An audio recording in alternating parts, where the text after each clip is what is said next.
Some of you traveled from very far away. That's awesome. I assume it was about the marathon, but how flattering for all of us. Some of you, I'm in California. I heard some people came from California. Wait, is that right?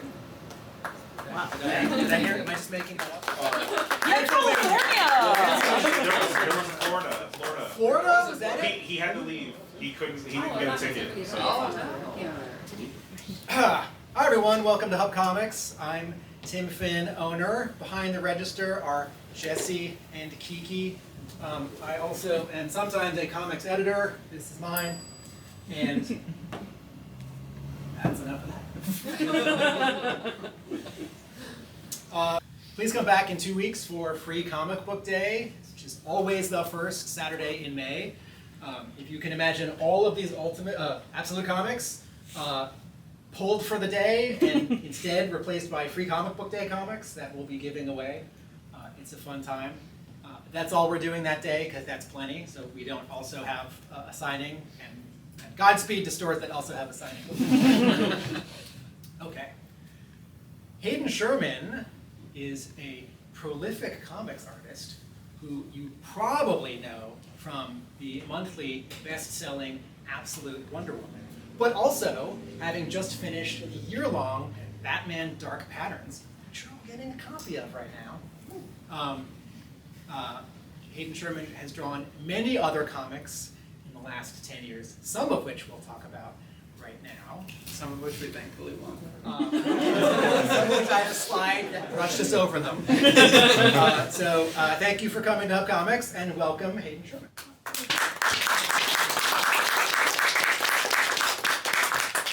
So I have two questions about the few. One, how did Sean Lewis, the writer and co-owner, creator-owned book, how did Sean Lewis find you? So when, that would have been around like junior year or whatever, when I was at RISD, was given the advice from one of my professors that like as soon as you feel that your work has met your own standards, you should start sending it out to publishers. So I was like, okay. And started sending things out to any publisher that I could find on their website, anything like that they would take it. So snail mailing out portfolios or sending emails, or in this case, there was Boom Studios had a Facebook page where they were like, artists, if you want to work with us, just upload your stuff here, upload your portfolios here, and we'll check it out. So I did that, and Sean found my work while he was going through the artist submissions on that were public and available on that Facebook page. So he reached out to me. He'd done one book, an image called, I think it was just called Saints. So he reached out. Oh, this guy's actually made comics. Like we hit it off and were able to like on a similar wavelength for. There were some preview pages I had that were kind of similar to what the few turned into. And yeah, so that was us getting to know each other. And then after that, I was making that book throughout. My evenings were coming back from classes and making the book as much as I could in the after hours and stuff. So, yeah. So as I was looking through this book, question two, I was struck by what looked like the drawing and the inking. To me, look like sketchbook art more than American Adventure style comics. And I don't want to say graffiti because I don't know enough about graffiti art. But I think I see a wedge tip pen, and maybe this isn't even the best example. But this inking is so different than how you draw now. Yes. So can you talk about your tools in college on this early work? Yeah, I mean, I don't know where to start on that. Because a lot of this was also, I didn't know a lot then. I didn't really know half of what I was doing. And was just trying to make it up as I went and just make a comic. And the most important thing to me then that has remained important to me now, like probably the most consistent thing, is just that in anything I'm making, just make certain that the story is told. Whatever gets the job done, gets the job done. So like the most important thing is always having the end product. So with this, I was fitting it in, like I said, after hours. So I would set a timer. I was also drawing it at print size. So I was just like making it as fast as I possibly could within the span of time that I had in the evening. I'd set my timer for 2 hours, be like, I need a page. And then I would sit down and draw the page. and try to just get it done consistently like that. So that whole book was made that way.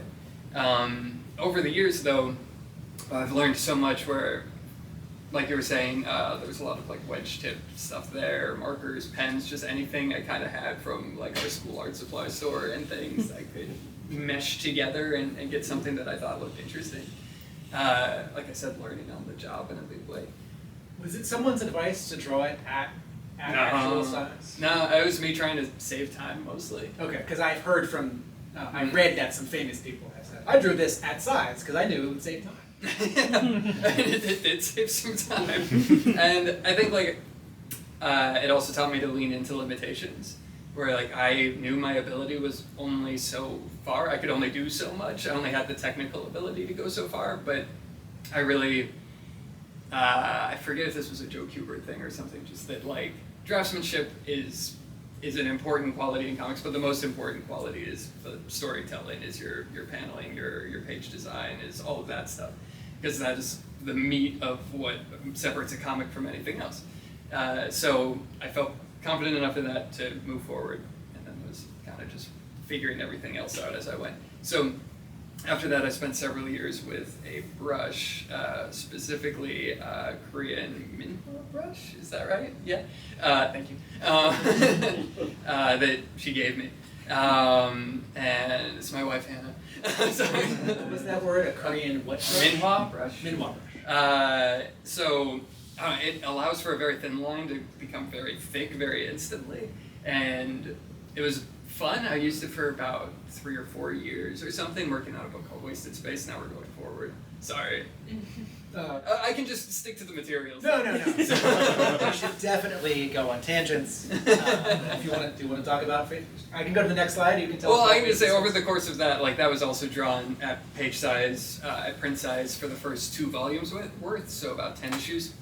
And then it was when I started working on the book Into the Unbeing, I wanted more finesse out of. I started to have more technical ability that I wanted to push more. I felt good about storytelling, and now I wanted to continue pushing there wherever I could, but also start getting my draftsmanship up to a point that I felt more confident in.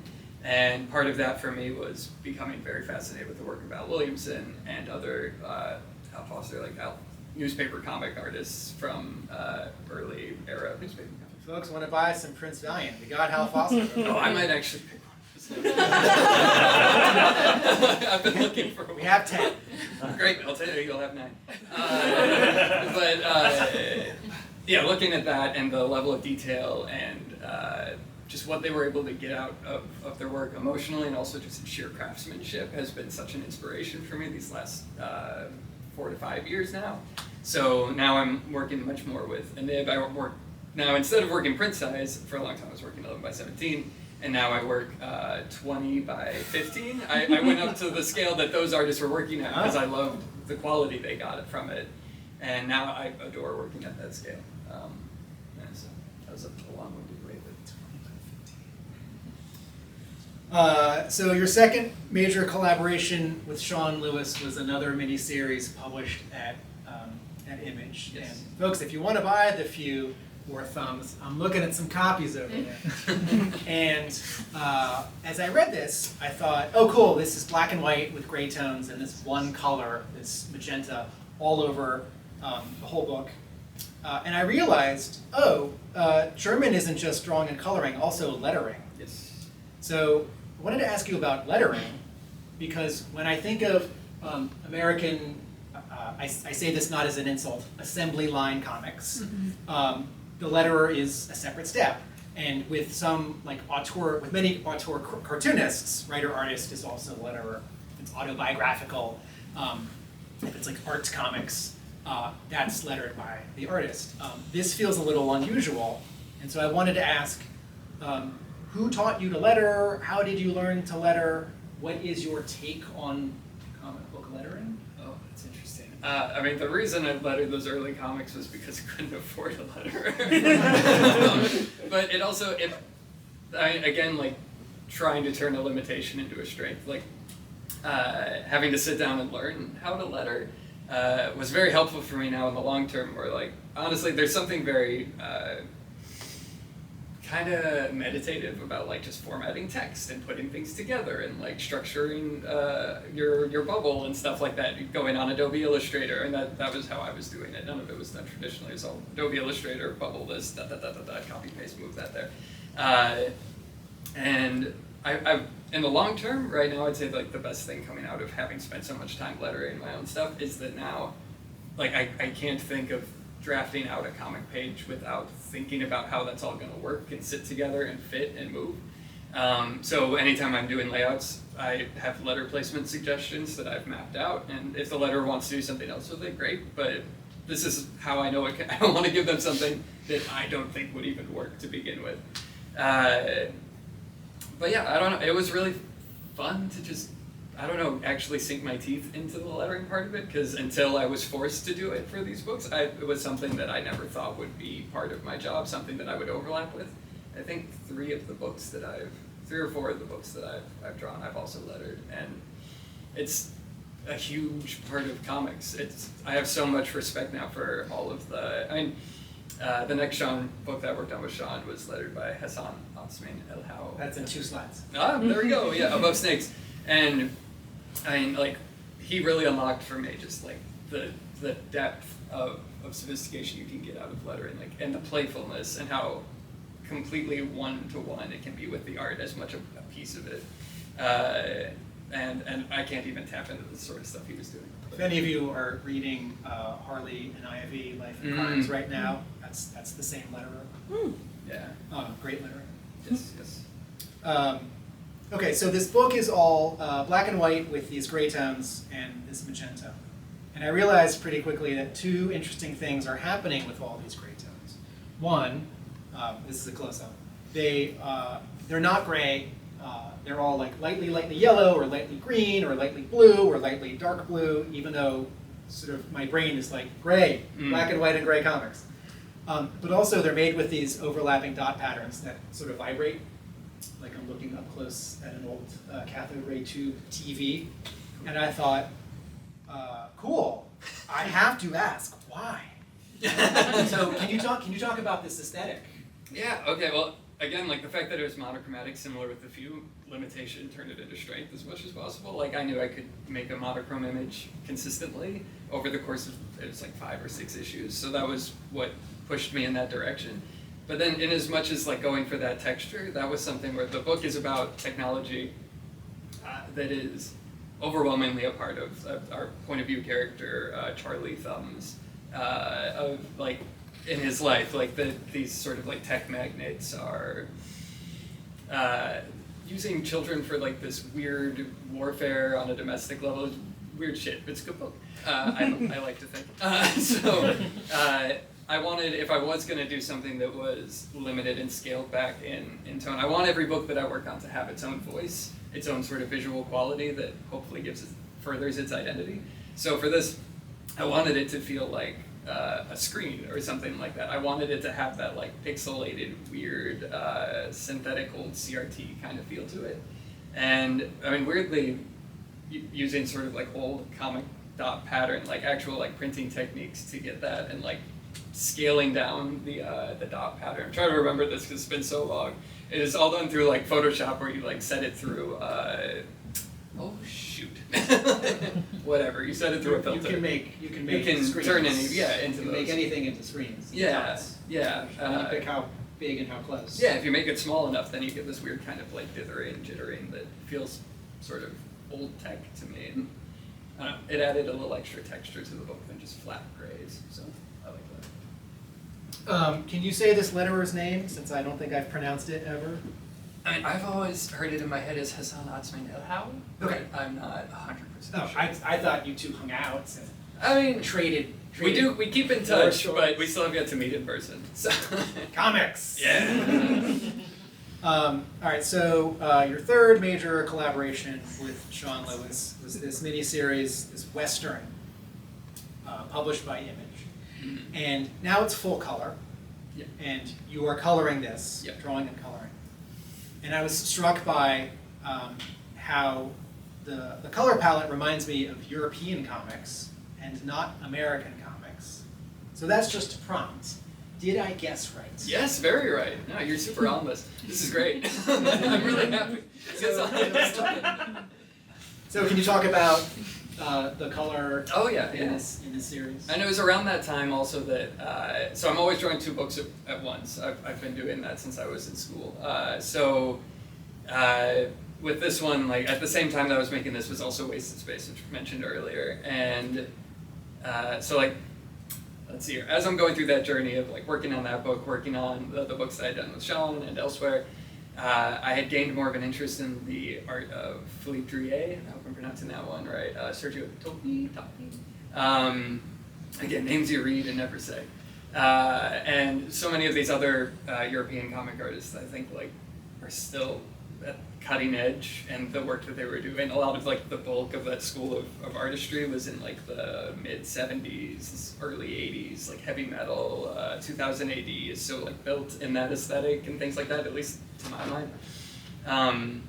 And I still think that's, for me, that's some of the most resonant imagery. That's like, it enjoys being a comic is maybe the simplest way I can think to say it. Like it enjoys, it's not trying to be a movie, it's not trying to be a show, it's not trying to be a version of comics that we've seen before or anything like that. It's just enjoying being the medium itself. And you can pay attention to the lines are lines. They like Mick McMahon drawing. It's just like all of these lines pieced together in this like abstract way, but it's a face and it's readable.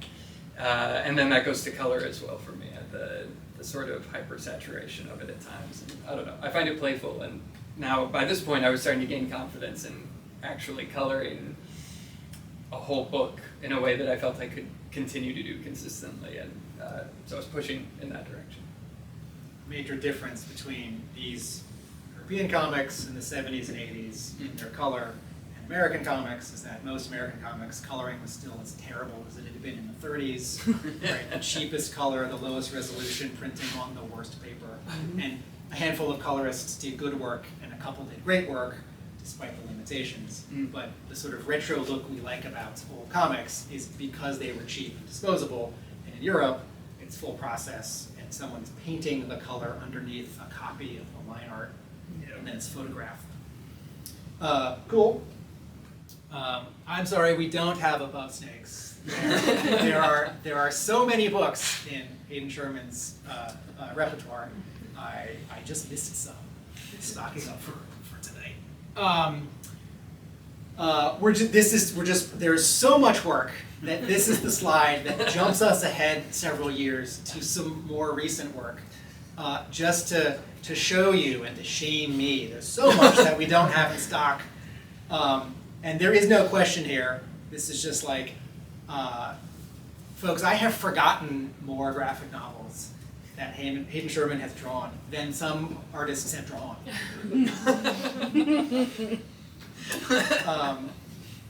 Yes, even half an issue of Predator versus Wolverine, which is that's really fun. Which is fun and weird. And weird, and it's one of those things like when that pops up in like the email inbox, like, hi, Predator versus Wolverine, subject line. Yes, yeah. Easy sell. Was this so? So I guess there's a question for this slide. Sometimes Marvel will do a mini-series with many artists, which to me suggests the editor is putting it together very quickly, as opposed to having one artist draw it over, let's say, a normal amount of time. Sure. Did you get the sense that this was that? Because the different artists are drawing different times, different scenes, Different eras, yeah. Yeah. It was a little bit tight. It was, I don't remember, to be honest, at this point how tight it was. One thing that like I'll never be able to, how often will I get to tell this little thing? The best part of working on it was that they gave me 20th Century Fox's Predator Bible as part of it, and I immediately downloaded it. I was like, I will never lose this.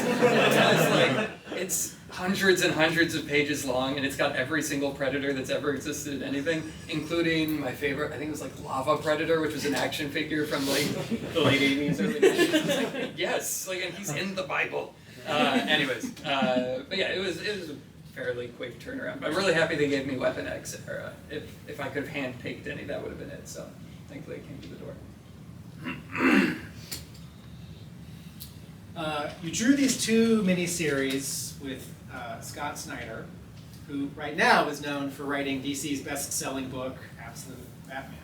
But before that, was known for writing 6 excellent years of regular Batman for DC.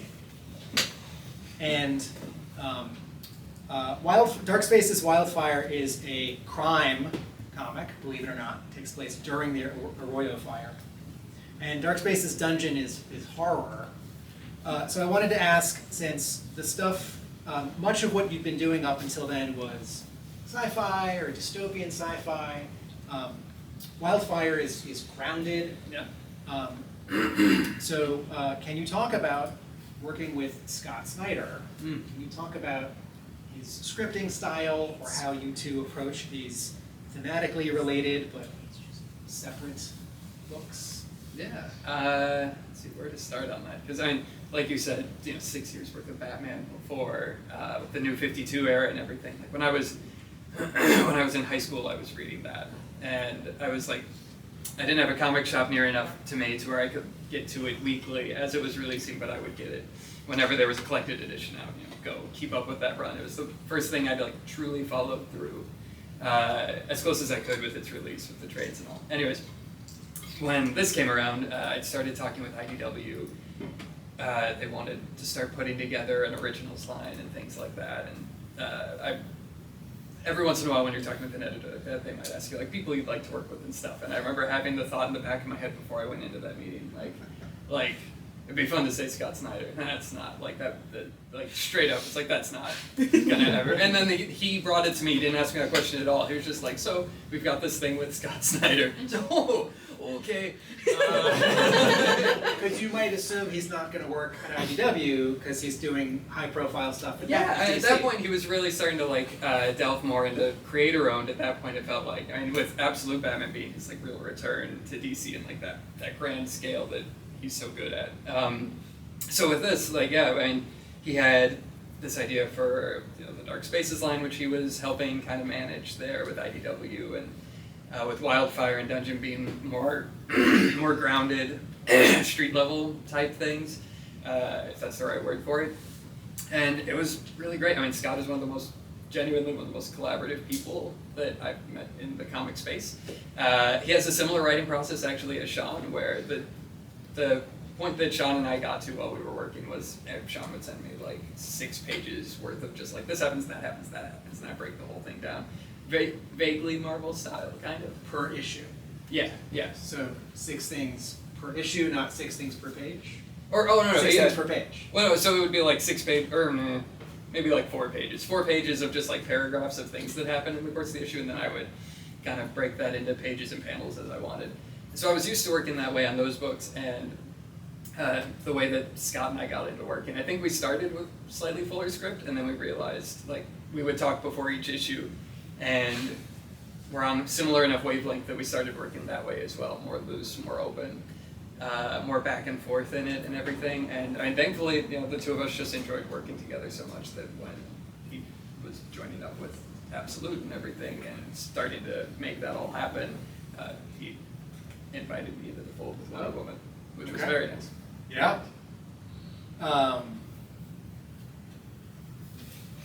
There are 4 Dark Spaces miniseries, 2 written by Snyder and drawn by Hayden Sherman.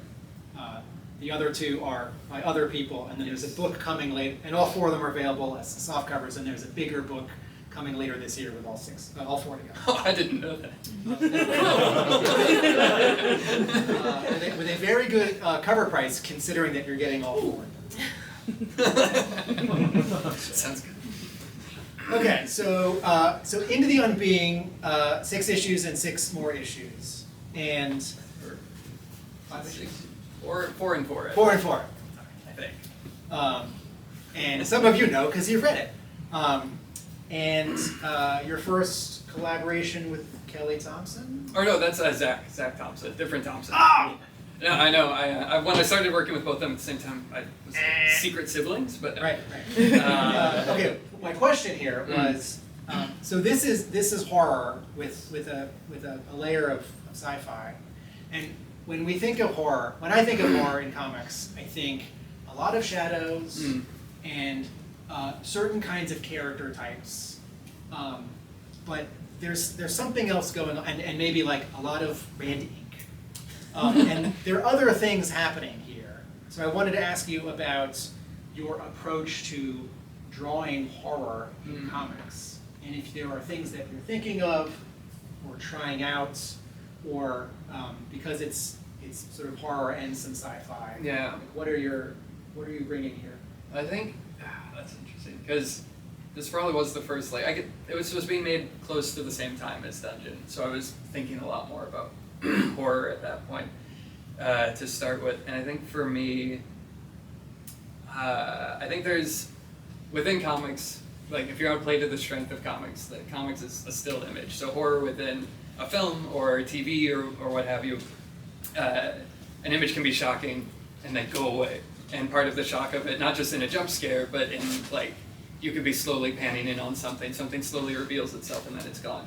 And you now at home you could press pause and really sink it in or whatever, but generally if you're just getting wrapped up in the story, you like kind of follow that momentum. It's all coming at you and coming past you and you're kind of reacting to it in the moment. With a comic, it's still visual, but it's sitting in front of you and you're determining pace with anything. So horror, I think there is an instinct, kind of like you were saying, to drop everything in shadows, and that is the language of horror comics. It's like, oh, it's spooky because you can't see it. But I think sometimes, and what I was striving for in Unbeing, and what I hoped I could, you know, what I would love to continue back to and try and chase further is I think there's something very unsettling about, if it's a still image, to make like something that is unsettling to just continue looking at. It just stays. That is like, it's stuck there. You have to move past it, but I want you to want to come back and look at it. Like, I mean, when I was a little kid, I saw, my dad had a Starlog magazine, and like, I saw my first image of, I think to talk about Predator again, I saw an image of Predator in there, and I was like, oh shit, I like threw it down and I ran away. It was the most horrifying thing I've ever seen, what the hell was that? And then like, but it lived with me, that like, that image is in the basement. Like, I could go back down, and I would like, I was this little kid, and I would go down and open Starlog, and like, ah, and I'd run away. And I want that feeling for a I want somebody to open and oh, no. And then, like, but want to come back and revisit it. There to be something kind of tempting about it. I think monsters have that appeal. I mean, Guillermo del Toro being the king of that right now, of creating a monster that you just want to take in, but also unsettles you on a deep level. Alien, the xenomorph in general, just being something that is perfect to look at. Every time you see him in specifically the first Alien, you get a pretty clear image of him, but he's unsettling enough that there's not enough time in the world to look at it. So, yeah, that's lofty stuff to try and chase. Have you seen the documentary Memory? No, about actually I the haven't. making of Alien? No, I should. Spend a lot of time on that character design and how primal and horrifying it is. Yeah, So, it is. Okay, I should check that out. um, That was the chase with that book, at least. well, having stared at this slide for a while, the last 2 days, it's like the first one, it's like, well, it's not looking at me. It's just spilling out those corpses, that gore, away from me. But, oh God, volume 2. All right, so I know you're all here for Batman Dark Patterns, but I think you're all here for Absolute Wonderful. All right, so your first time working with Kelly Thompson. Yes. And I feel like this book is really speaking to people in a way that Wonder Woman books haven't often recently. And her sense of purpose and virtue is so strong. So I wanted to ask you about your approach to her visually and how you and Kelly Thompson have talked over the character. Is there anything in specific? Is there a starting point? There's a lot to get into. The tattoos. Let's start with the tattoos. Okay, yeah. And the armor. Yeah, I mean, early on, it's interesting because talking about the first time working with Kelly, this was something where we were very much match made on it. Like, when like Scott and the editorial team at DC were getting Absolute together, there was like, we were the names that they wanted like to put together on this. We didn't know each other at all, and the first thing we were thrown into was designing Wonder Woman. Was like putting, all right, like we need the cover and everything for the announcements and stuff. Like, okay, let's go. And we had a month to do it. So it was like, the process of making it to start with was this sort of shotgun blast approach on my end of just like, here's a bunch of different takes. And then finding, because ultimately with anything, any project, want the whole team to be excited about it and find it fun, because the more fun it is for everybody, the more great this is going to be in the long term, the more on the same page we're all going to be. And specifically with her costume, that was a great way of finding the voice of the book as we went. Wanting it to feel kind of, I mean, for me, there was a little bit of an orcish feel, a sort of Lord of the Rings, like struck together, like she was coming out of hell, like, wrap this around my leg, put that here. This isn't made to like fit my like stomach properly, but I'm gonna like hammer that over here, and et cetera, et cetera. It's just built and built. So we wanted her to feel like, also, she doesn't have like the forges of Themyscira or something, so like, if it gets torn up, it's gonna stay that way until she has a chance to like sew it herself. If she can sew. We haven't seen her sew. Maybe she can. So that sort of idea that the wear will accumulate and everything. Also, I mean, it's interesting with a character as iconic as Wonder Woman to be put in the position to have to find what I would think of as like the immovable objects of Wonder Woman as an iconic character. So there are certain key elements of her costume and her design that for me, when I see her, make her Wonder Woman. And part of that is like something on the chest. Sometimes it's the eagle, sometimes it's the W, the tiara. They're like the sort of stomach piece, whatever word we would use to call that. These little things that become hallmarks of Wonder Woman. As long as we keep those in place, then we can play with material and texture and pretty much anything past that, so long as we keep those core elements in check. Also, this was a big thing for Kelly and I both. Was like we wanted Wonder Woman to like feel properly protected. She's going up against very difficult adversarial forces. She lives in the universe created by Darkseid. This is a Wonder Woman who's armored. She protects her legs. She protects her chest. She protects herself, and that she's got levels of armor, which we will see more of in the future, that she has for specific uses and specific adversaries or challenges and magics, that it is somewhat adjustable. Does that cover things? Yes. Okay, cool. So, okay. So you've been drawing this particular Wonder Woman series in this other universe, this Darkseid universe. It's infused with his Omega energy, and everything there is dark and dire. The characters are big. Yes. And in Batman Dark Patterns, it's the main DC universe regular Batman, regular awesome Batman. And the remit of this miniseries, when it was announced, it was 12 issues, and it's grounded. He's a detective in Gotham, right? So he's not going to teleport to the Watchtower satellite, and there's no other dimension or time travel. So you have this grounded Batman. So can you talk about designing your take on a grounded Batman and the feel of that grounded Gotham City? Yeah. And before you were also talking about tools. Yeah. So. No, that's an interesting question. I mean, when this book was first brought to me, it was just after the Batman had come out, Robert Pattinson, the Batman. And I knew that what we were going for tonally, what had been described to me, and also with the proximity to that movie, it felt like, okay, are they looking for something in that vein aesthetically? Is that the sort of avenue we want to keep in? So actually, I think it's in the back, in the bonus section of the comic. We have the very first drafts of what the costumes were designed as, which was a more like armored look, kind of taking influence from that, but trying to pull in some more like traditionally comic looking, trying to like marry them a little bit. But then thankfully our editor Ariana that was great about saying like, no, like let's keep this in the vein of like Long Halloween. Let's keep this in the vein of like classically what we think of as like earlier Batman, which was music to my ears. Like I was playing to an expectation that I thought like this is what you want.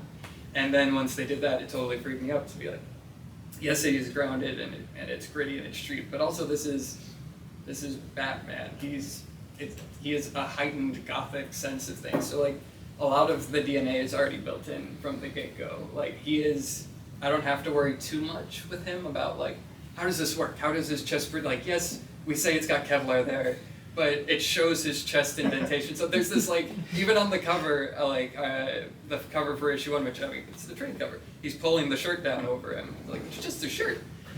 But we're also trying to, if we're trying to get into his armor, is there all of these things, like, you can play with the heightenedness of what Gotham is, and Gotham allows you to do.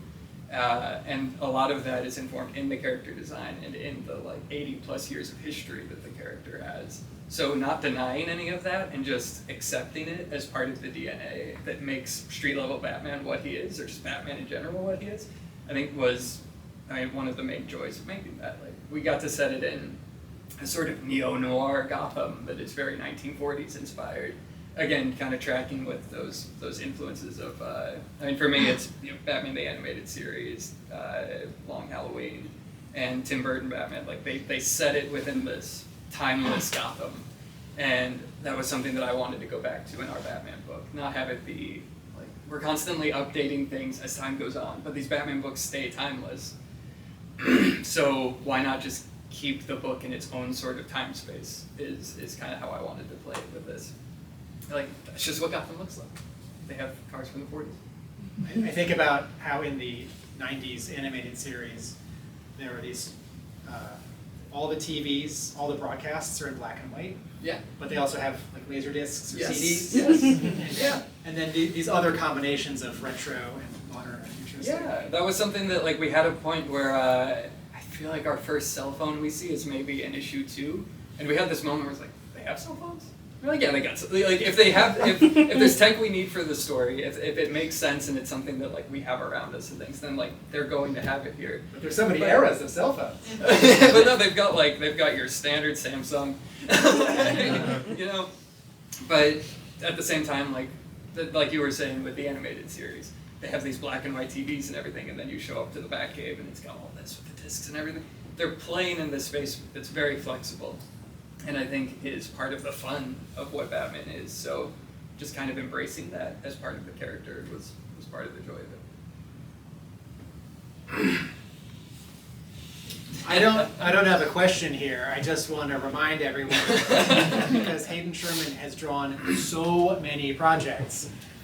Even an 8-page story in Batman Deadpool, which we have over there, not to be confused with Deadpool Batman, two different great Very projects different. that you can find, which we also have over there. But if you wanted to see John Constantine, Hellblazer, meet Doctor Strange, and some other characters bump into each other, that's a thing that you can buy, or just very quickly read and not buy, and then buy and then get signed. There's no question here. Is it fun to draw Marvel DC crossovers? Probably. Yeah, probably. Easy. Okay. So I think when you were finishing up or had finished Dark Patterns, you did one issue of the monthly ongoing Superman comic. Yes. This is issue 33. Came out 3 months ago. It was part of DC KO, and half of it is about what's happening during KO, and half of it is about sort of pushing forward some regular subplots from the monthly Superman comic. And I turned to this page and I thought, oh, 2 pages. I turned to these 2 pages and I thought, oh man, there's a lot going on here. And then I thought, this isn't going to work. And then I thought, no, I think it's going to work. And then I started reading it, and not only did it work, I was like, well, they're just showing off. And then I thought, no, this is really awesome because I'm so glad this was the journey. So they draw the Fortress of Solitude in the first panel, which looks like a crystalline structure, and then the panels are shaped like that. But then on the second page, Lois and Superboy Prime and a robot are by the doorway, which is shaped like a triangle, and the panel is shaped like a triangle. And then they actually take off, and the final panel is shaped like the Superman chevron, sigil. And I thought, cool. And just so you know, it really does work. And, and some of this is because there are word balloons that help guide you from like panel 1 to 2 and from 6 to 7. But I think about the sort of standard like, Z on top of a Z of reading comics. So my question here, Hayden, is what did you have against rectangles? I think there's a million comics all the time. Everybody's always making comics, and it's great, and I love the breadth of types of comics that exist, but we use the rectangle a lot. We've gotten a lot of mileage out of it, and there's a lot of mileage to be gotten out of it still, just in traditional pacing. But I think, okay, so my philosophy is maybe that there's this idea of the like unique excellence of like creatures and the like mediums and things like this. Like thinking of, again, they like go back to other storytelling mediums. The unique excellence of a book or like the prose format or something is in the written word. So leaning into specifically what is advantageous about the written word. There are certain things you can get away with there that you can't in other mediums. And film has that and comics have it, but I think some creators have explored that further in comics than others, and I think there's still so much untapped potential within comics as a means to, each page is a moment in time or a sequence within time, and I think there is something very special about that. If this was anybody's life and we were to take a moment from their life and try to turn that into a single image, I would want it to have a certain sense of meaning. I would want the page itself, the image itself as a two-dimensional image, to feel part of everything. I don't know if that makes sense. Like I want it to feel all connected, that it is saying something about that person, and I think this translates to characters as well. If we're going to treat them as people, that the pages, the moments in time that we're depicting for them should feel unique and special and draw something out further, both in the story and out of them, and connect us to them. Also, we've seen characters like Superman, Wonder Woman, and Batman hundreds of thousands of times at this point, in hundreds of thousands of different ways. So trying to find unique ways to shape their stories, and visually, how we structure their stories to push for the new ground and see things. And J.H. Williams' Batwoman, it shows like Gotham in general through a completely different lens that feels completely unique to that character. And I think this as well with, I brought up Philippe Drouillet earlier. He was somebody that just, I think the quote from him, there was something he said where he said he has like worlds within him, and he just wants to like get them out and things. And you can see that in the pages themselves, that each page he makes is a world, and he wants to make it unique and bespoke to whatever the sequence is he's drawing. So with this, I only had 2 pages. It's a Superman issue. The Superman's only in these 2 pages. And he's in the Fortress of Solitude, so another aspect of it, genuinely, is like, I'm always, like I said earlier, I'm drawing 2 books at once.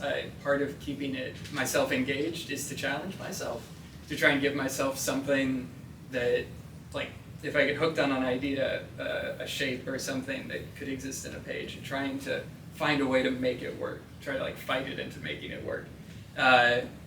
With this, the idea of structuring it over the Fortress of Solitude, that this is where the location is, this is where it's taking place, and then finding along the way that's like, oh, it allows for these other opportunities because I've pushed the idea further.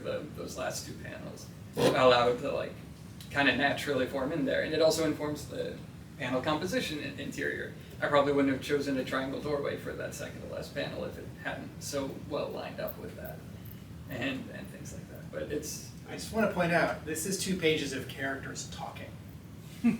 Oh yeah. So that's another big thing for me. So if you ever read an interview and an artist is like, oh man, it's all these characters talking, it's really boring to draw. Sure hope writers don't give me a bunch of characters talking. That's the thing. I love it. I love when characters get the time to talk, and I think conversation is one of the most interesting things in general. Like, I think conversation when characters are able to just be with each other. I'm a huge Star Trek fan. I like it when characters are just able to have moments with each other, learn about each other, or not learn about it, become more in conflict with each other, but all of that happening through conversation. And I think that conversation can be as dynamic and engaging as any action sequence. I don't think a page of drawing a conversation should feel like a day off, per se. Like, it should just be like, okay, let's just bang this out, and then we'll get to the action, the meat of it.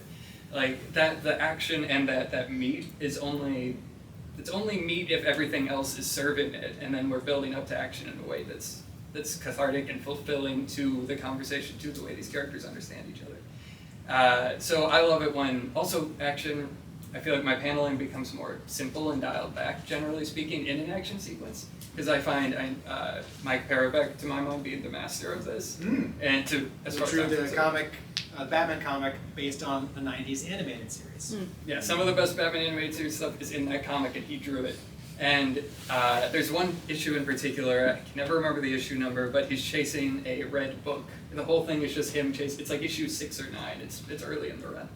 And it's just some of them, like anytime I read that issue, I just go back and read it. It reads so fluidly and flawlessly, and they're just like 3 to 4 panel pages of like boom, boom, boom. He knows how to like set up, it's kind of like a joke, I guess. It's set up, payoff, set up, payoff, set up, payoff, from panel to panel to panel to panel. And there's a clarity and simplicity to that. So usually when I'm in an action sequence, I like to keep things kind of clear. So we're paying attention to what's happening in the background, which is going to pay off like 1 panel to 2 panels later. And then we're setting up another thing so that the information is stacking. But then once we get into a moment where characters are just speaking with each other, then things are very freed up and we have the room to kind of play and maneuver and recompose and stuff. But yeah, I love paneling. Yeah, again, everyone, just if you look at panel 2, it's the one that goes like that, right?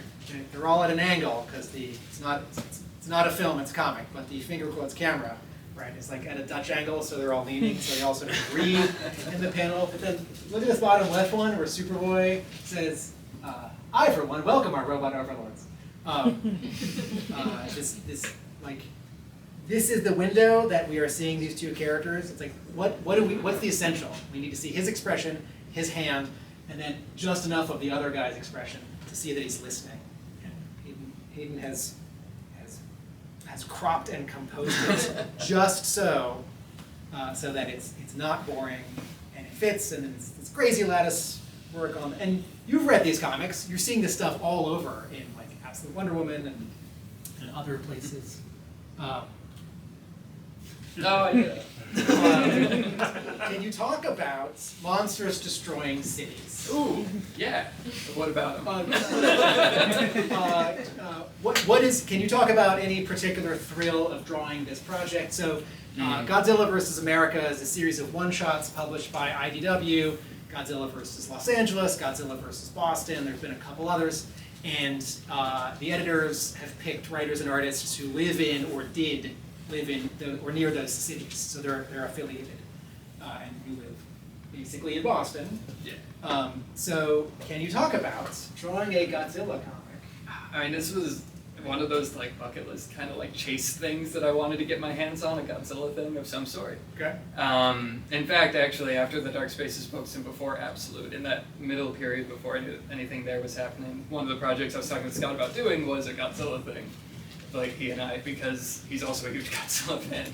So IDW knew my interest. They knew that was all happening, but Absolute started, etc., etc. So thankfully, they brought that my way, and it felt like kind of like here you go, like food, and it's it's the opportunity to write and illustrate too, which I've only had the chance to do twice before that. Batman Black and White, and Spider-Man Black, White, and Black Suit and Blood, excuse me. So yeah, I mean, it was the opportunity to draw one of my favorite monsters, favorite film entities of all time, in Godzilla. Specifically, they also let me draw whichever version of Godzilla I wanted, so I got to choose I got to like make the like cat early Godzilla. Yeah, very fun. Yeah, I got to destroy local places that I love. So. Will you write more? Is that something that's currently in the works or with editors? It is something that I'm talking about, specifically right now within DC. That it's something I want to explore more, because I don't know, I find it fulfilling. It's also something that I'm kind of in that similar way I felt when I was starting off drawing comics, where I was like figuring things out and like, okay, how does this work, and learning on the job.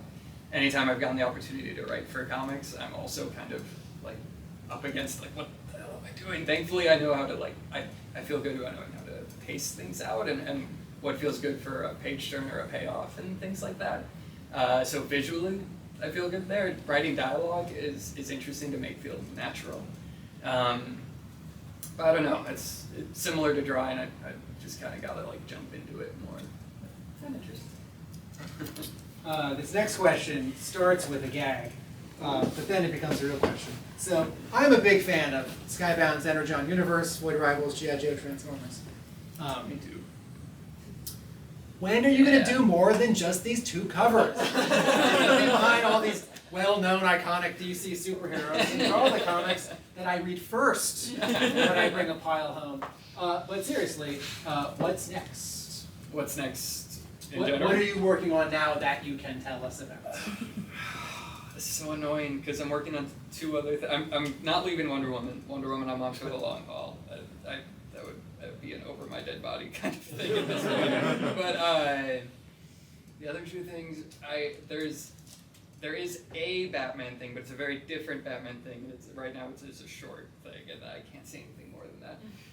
And the other thing is, This is not the place to break news. It's not a big convention or a big It's the other thing is an ongoing, which should be announced at some point, but also within DC.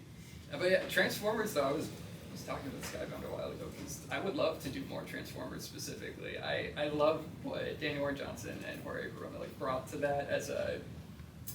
They kind of I don't know. They did something very unexpected with it visually, where they allowed a certain level of cartooning and fluidity in how these robots look and work and act.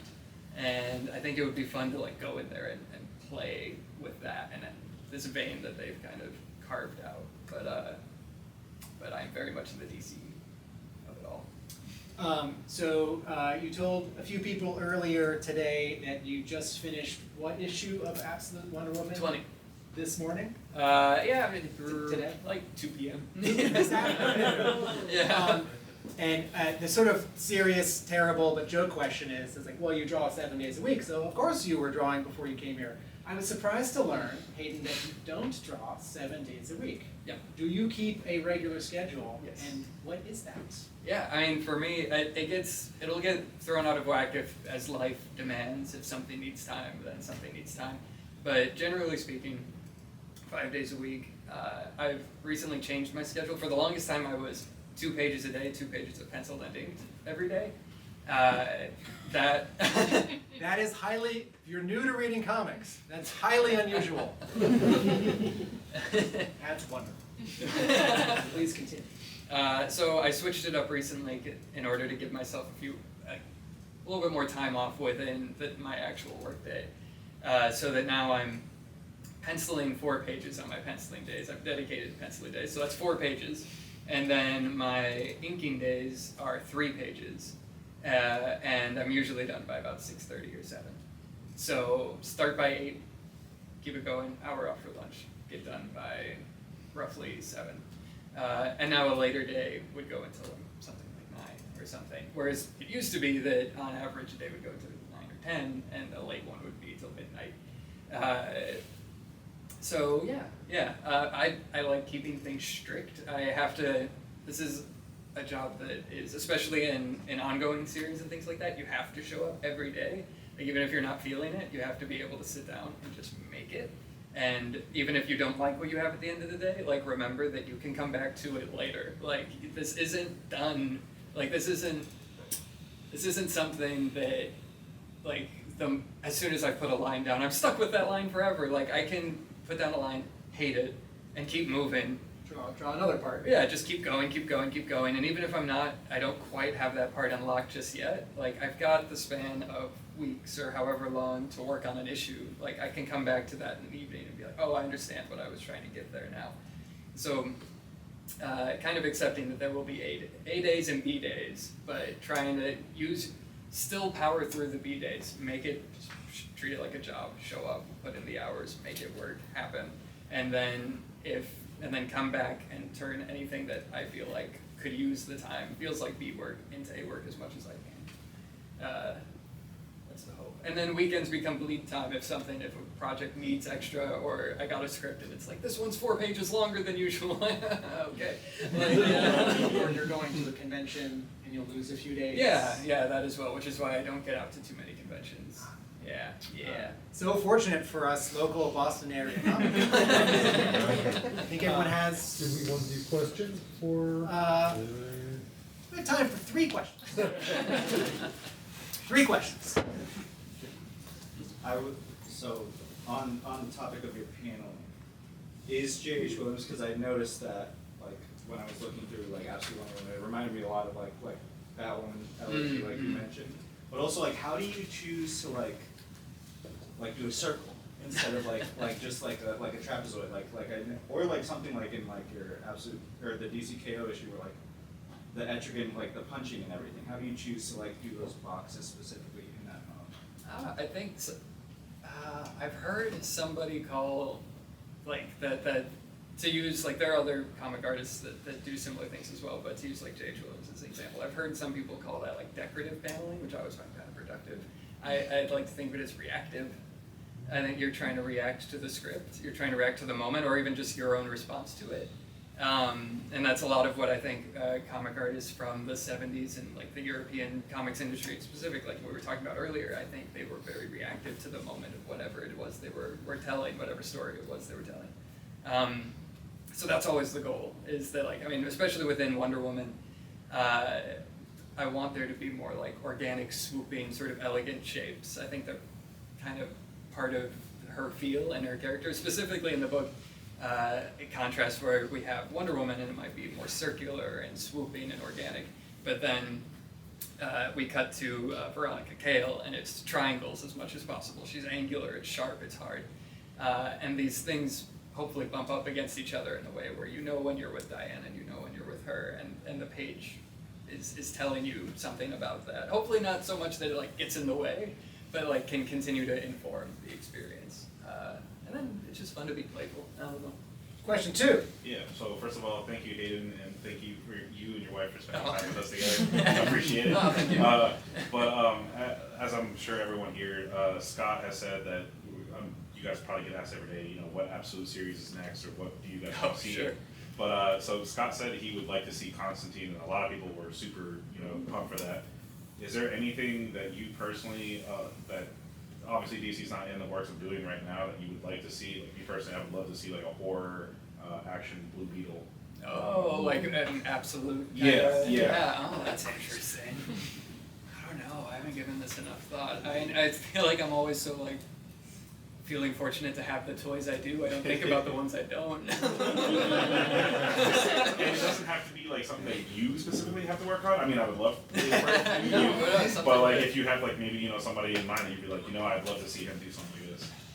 Oh man, I mean, it's interesting because obviously we've already got Absolute Green Lantern, and I think that for whatever reason, the thing that pops first to my head is like, if I'm excited to see if we ever get to Absolute Green Lantern Corps, like expanding. I'm just such a big Green Lantern fan, and I would love to see. One of my favorite books of all time is just Green Lantern Corps. Like I love the team dynamic of it all. So if we ever get to the point where it expands out to something like that, that would be interesting. That's interesting.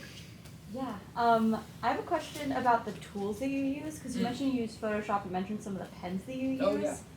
What determines what tool you use to create your art? Is it like the character? Is it the story? Is it just vibes based? A little bit of everything. Yeah, I think vibes honestly play into everything. But yeah, my process is very split between digital and traditional at this point, where I do a lot of my penciling digitally, and then I print and ink as much as possible, traditional. So for the digital end of things, I'm usually using Clip Studio. Kind of just generally more approachable than Photoshop in my experience. But then when it comes time to print and ink, I mean, sometimes if I have a background that's just like a ridiculous cityscape or something like that, and I love a ridiculous cityscape, so I'm not going to run away from it, but I'm like, I have to tackle this. Like, it will be the kind of thing that like, okay, some of that's going to be digitally. Like, I'm not going to kill myself. Like, we're going to like try and handle this responsibly. As much as possible. So parts of it might be done that way, and then I will print and ink everything as much as possible traditionally because I like the feeling of it. There's something, I don't know if it translates into the printed project for like printed product for everybody or great. I'm happy to hear that. Oh, not everybody. That's for me. Because for me, it's just there's something about my relationship to whatever I'm making that I feel more attached to and part of when it's something I can touch. But yeah, I don't know, for tools then, I've really been enjoying pen and nib and things like that, the fine-tunedness of it, if that answers that. Given